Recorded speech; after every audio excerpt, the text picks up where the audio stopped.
ভালো ক্রিয়েটিভ দেওয়ার পরেও ক্যাম্পেইন ভালো পারফর্ম করছে না?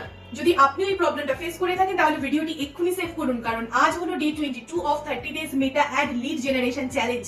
অনেকেই অডিয়েন্স সেটআপে র্যান্ডম টার্গেটিং দেয় আর as a result high CPL.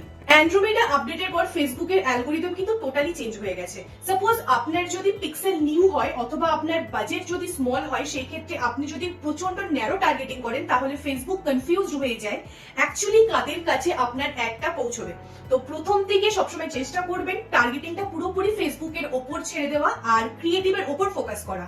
But আপনার পিক্সেলে যদি মিনিমাম ডেটা থাকে আর আপনার বাজেট যদি মোটামুটি ভালোই থাকে, তাহলে সেই ক্ষেত্রে বিভিন্ন ইন্টারেস্ট বেস করে টার্গেট করুন এবং টেস্ট করুন কোন টার্গেটেড অডিয়েন্সের থেকে আপনার কনভার্সন ভালো আসছে।